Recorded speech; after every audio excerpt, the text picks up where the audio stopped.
শেখ হাসিনা সরকারের পতনের 1 মাস পূর্তিতে শহীদি মার্চ কর্মসূচি পালন করছে বৈষম্য বিরোধী ছাত্র আন্দোলন। তারুণ্যের পদভারে ফের প্রকম্পিত রাজপথ। সিইসি হাবিবুল আউয়াল সহ পুরো নির্বাচন কমিশনের পদত্যাগ স্বীকার করলেন দ্বাদশ সংসদ নির্বাচন একদলীয় হয়েছে। ভুটান সফরে সন্ধ্যায় প্রথম প্রীতি ম্যাচ বাংলাদেশ জাতীয় ফুটবল দলের। প্রস্তুতিতে খুশি কোচ ও অধিনায়ক।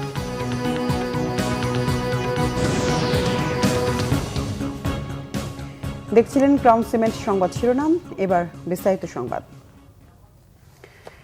দর্শক, শেখ হাসিনা সরকারের পতনের 1 মাস পূর্তিতে ঢাকা বিশ্ববিদ্যালয় এলাকায় বৈষম্য বিরোধী ছাত্র আন্দোলনের শহীদি মার্চের কর্মসূচি চলছে।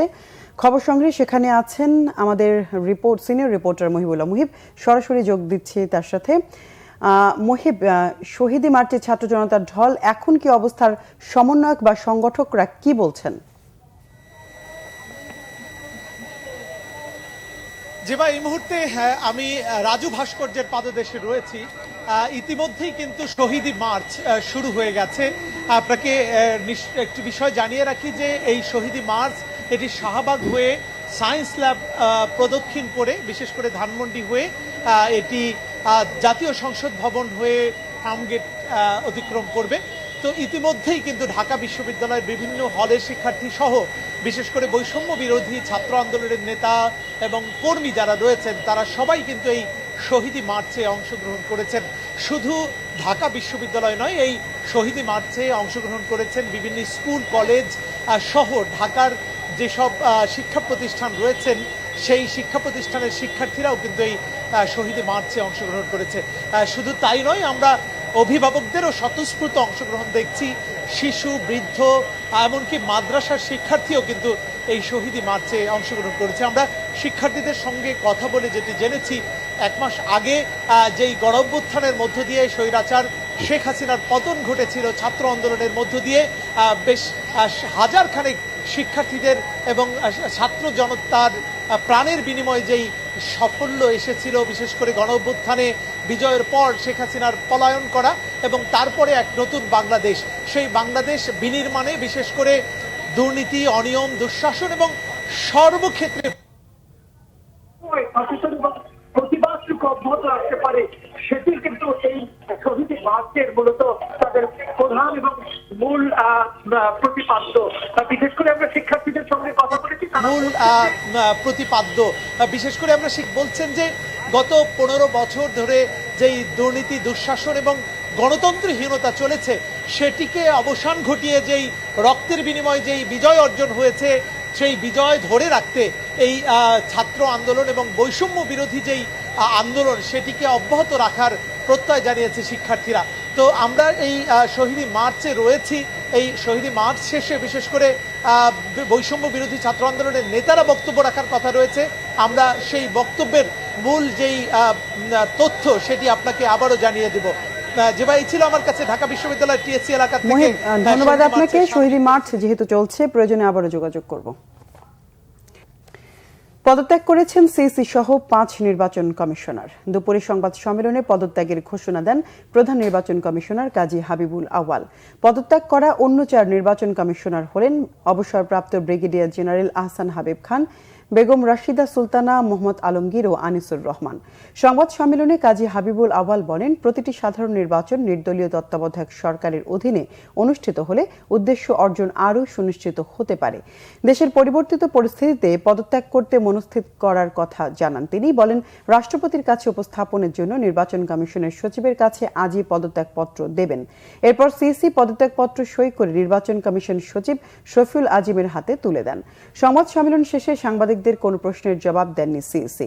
2022 সালের 27 ফেব্রুয়ারি দায়িত্ব গ্রহণ করে কাজী হাবিবুল আউয়ালের নেতৃত্বাধীন নির্বাচন কমিশন। নির্বাচন নিষ্পন্ন করা অতিশয় কঠিন একটি কর্মযজ্ঞ। নির্বাচন গ্রহণযোগ্য না হওয়ার সকল দোষ ও দায়-দায়িত্ব সকল সময় কেবল নির্বাচন কমিশনের উপর এককভাবে আরোপ করা হয়ে থাকে। একটি কমিশন না হয় অসৎ বা পক্ষপাতদুষ্ট হতে পারে, কিন্তু সকল সময় সকল কমিশনই অসৎ বা পক্ষপাতদুষ্ট হতে পারে না। কমিশন বিভিন্ন কারণে নির্ভেজাল গ্রহণযোগ্য নির্বাচন করতে অক্ষম বা অসমর্থ হতে পারে।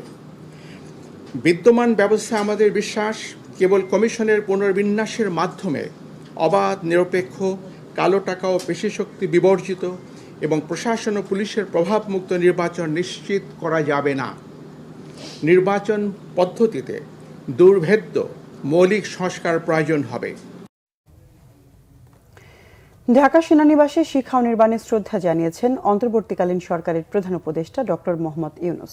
সকালে ঢাকা সেনানিবাসে শ্রদ্ধা জানান প্রধান উপদেষ্টা। শ্রদ্ধা জানানো শেষে কিছু সময় নীরবে দাঁড়িয়ে থাকেন ডক্টর মোহাম্মদ ইউনূস। এ সময় সেনা, নৌ ও বিমান বাহিনীর প্রধান উপস্থিত ছিলেন।